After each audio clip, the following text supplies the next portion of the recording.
Hey guys, welcome back to my channel. Today I am super excited to be filming my top 10 psychological thrillers of 2022, books that I basically read within a day or two just because the plot was so good, and really quick, easy reads. So if you're looking for something to read in this fall, winter season, keep watching. Alright, so the first one is No Exit from Taylor Adams, and I'm just going to read the back here. So it starts out with 13 hours, 4 strangers, 1 missing child, no exit. She knows her odds, she'll fight anyway. On her way to Utah to see her dying mother, college student Darby Thorne gets caught in a fierce blizzard in the Colorado Rockies. With the roads impassable, she's forced to wait out the storm at a remote highway rest stop. With no cell phone service, inside are some vending machines, a coffee maker, and 4 complete strangers. Desperate to find a signal to call home, the exhausted young art student goes back out into the storm and makes a horrifying discovery. So this is where it gets good. In the back of the van, parked next to her car, is a little girl locked in an animal crate. Who is the child? Why has she been taken? And how can Darby save her? There is no way to call for help and no way out. One of her fellow travelers is a kidnapper, but which one? Trapped in an increasingly dangerous situation on the edge of civilization with the child's life and her own on the line, Darby must find a way to break the girl out of the van and escape. But who can she trust? So when I had read that they got stranded at a rest stop and she goes outside and sees that there's a little girl in a crate in the van next to her car, I was like, oh my gosh, I need to find out what happens. This book, I think I read within 1 to 2 days. Very, very quick read. The plot is, well, as you can see, it's on the back here. And yeah, it was a really, really, really good book. Easy to read. One of the first ones I did this year. I would rate this a 4 out of 5 stars. I think this is actually getting made into a show or movie, if not already out. So if you were interested in seeing that first, I would look that up. Alright, so the second book that I have here is Pretty Girls by Karen Slaughter. Just a heads up, this was a very dark, kind of twisted novel, but very, very good. And her writing style is very easy to read if you've read any of her books before. But the back says, Sisters, Strangers, Survivors. It's been more than 20 years since Claire and Lydia last spoke. Claire is the glamorous trophy wife of an Atlanta millionaire. Lydia, a single mother dating an ex-con, struggles to make ends meet, but neither has recovered from the disappearance of their sister Julia 2 decades earlier, and the shocking murder of Claire's husband brings the horror and heartbreak of the past roaring back into their lives. The vanishing of a teenage girl and the killing of a middle-aged man, almost a quarter century apart, what could connect them? As they form a wary truce, the surviving sisters unearth the secrets that destroyed their family all those years ago, and find that the astonishing truth where they least expected it. So the back of this book doesn't give too much of a description of what actually happens, and I'm not going to say anything here just to spoil, but if you're looking for a dark, twisted, psychological thriller, highly recommend this one. I was thinking of rating the books, but basically these are my favorites from this year, psychological thriller category, and I did read others, so just assume these are all about 4 or 5 stars.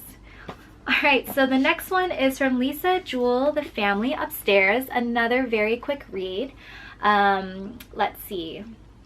Soon after her birthday, Libby Jones returns home from work to find the letter she has been waiting for 25 years. She rips it open with one driving thought: I am finally going to know who I am. She learns not only the identity of her birth parents, but also that she is the sole inheritor of their abandoned mansion on the banks of the Thames. Everything in Libby's life is about to change, but what she can't possibly know is that the others have been waiting for this day as well, and she is on a collision course to meet them. In The Family Upstairs, the master of bone-chilling suspense brings us the can't-look-away story of 3 entangled families living in a house with the darkest of secrets.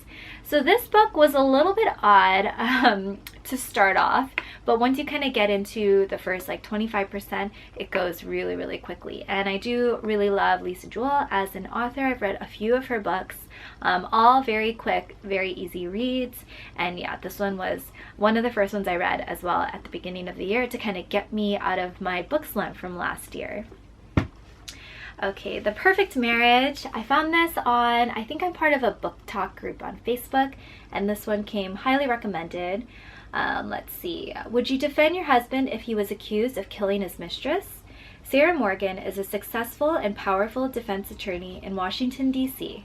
At 33 years old, she is named partner at her firm, and life is going exactly how she planned.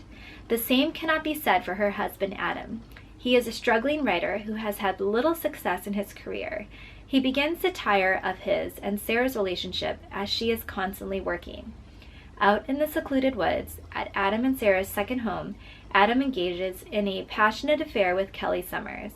Then, one morning, everything changes. Adam is arrested for Kelly's murder. She has been found stabbed to death in Adam and Sarah's second home. Sarah soon finds herself playing the defender for her own husband, a man accused of murdering his mistress. But is Adam guilty or is he innocent? So this one was a little bit slow to start as well, however has a nice kind of plot twist at the end. So if you're looking for, if this sounds interesting to you, I would definitely check it out.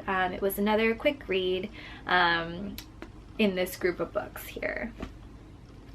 Ooh, this is good. Probably give this one a 5 stars. This is If You Tell. The true story, I kind of like true story ones just because it gives it a little bit more, I don't know, because it was based off of a true story, I feel like it's a little bit more intense for me.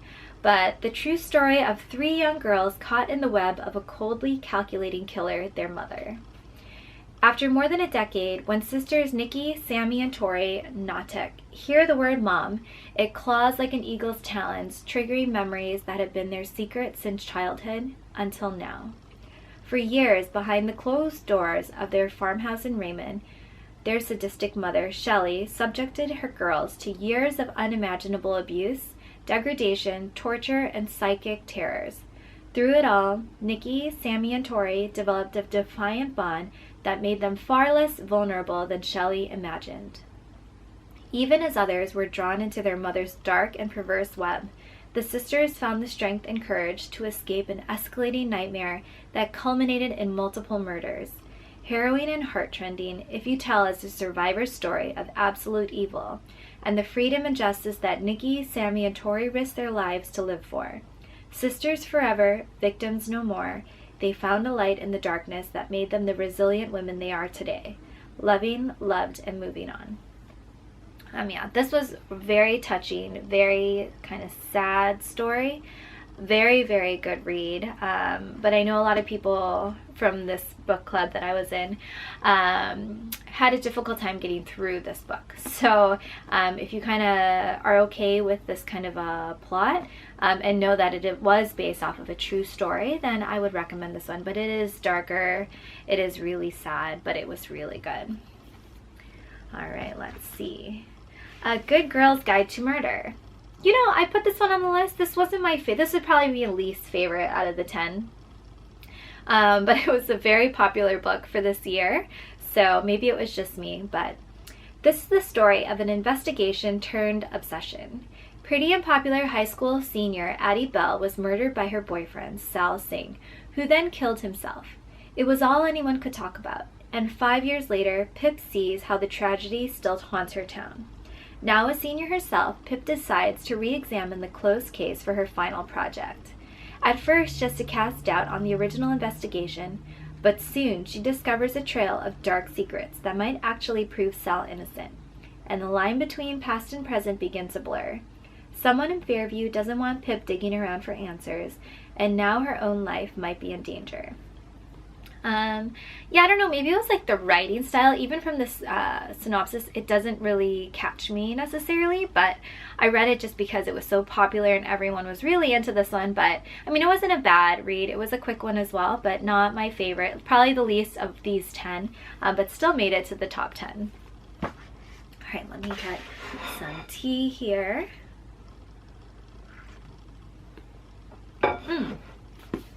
This is really good.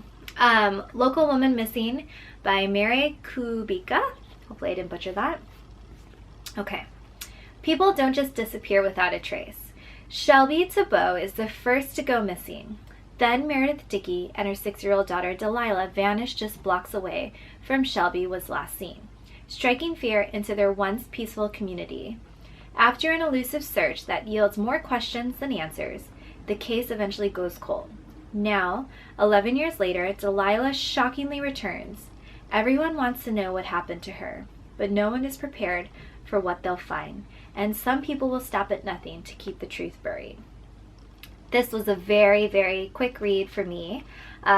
Things tie in really nicely, and yeah, I was really happy with this one. So if you guys are interested, highly recommend this one as well.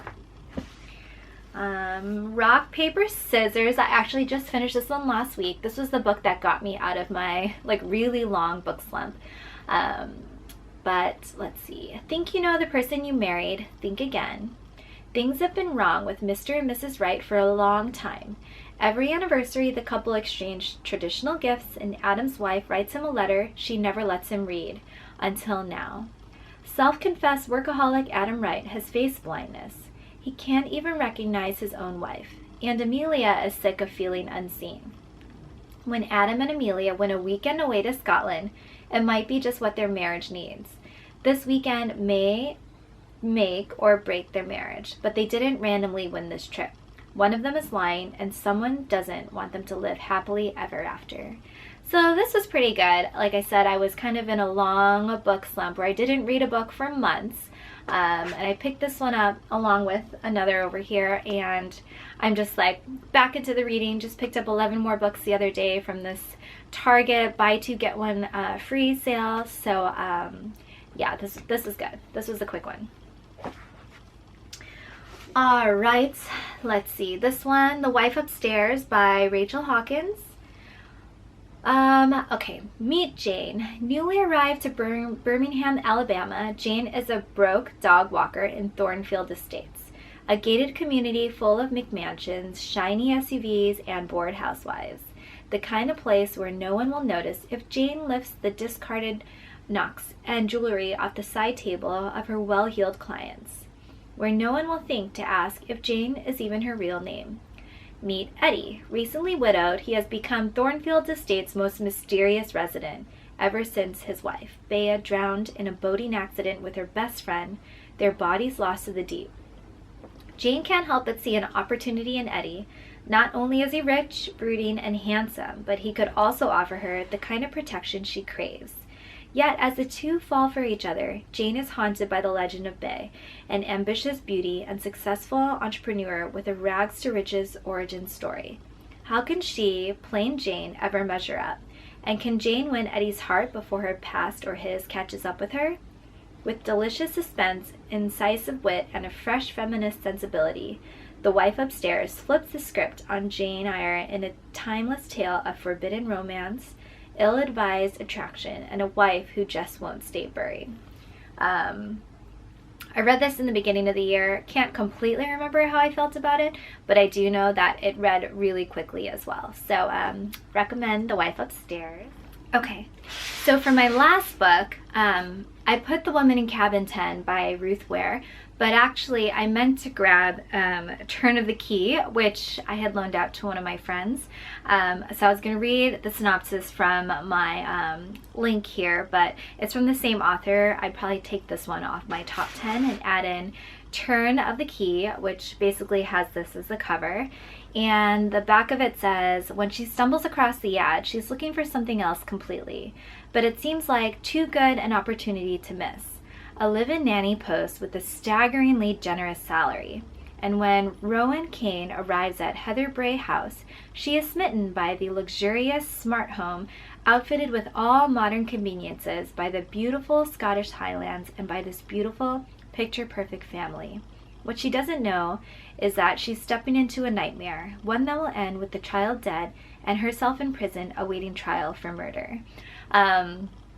This book was great. I would give it a 5 stars, really quick read, a little bit scary, psychological thriller. It was a good read, yeah. So I would replace it with The Woman in Cabin 10, which I think actually they made into like a movie or a show, so maybe this is pretty popular too. But Turn of the Key for me was a little bit better. So yeah, so that would conclude my top 10 books for 2022 in the psychological thriller realm. If you guys enjoyed watching this video, let me know. I am thinking of making like a book log with taking pictures of like the fronts of each book and minimizing them into a spread. So I'll let you guys know if I plan on doing that. But if you guys wanted to see more book videos or things like this where I'm talking straight into the camera, let me know. So hopefully you guys enjoyed this video, and I'll see you next week. Thanks. Bye.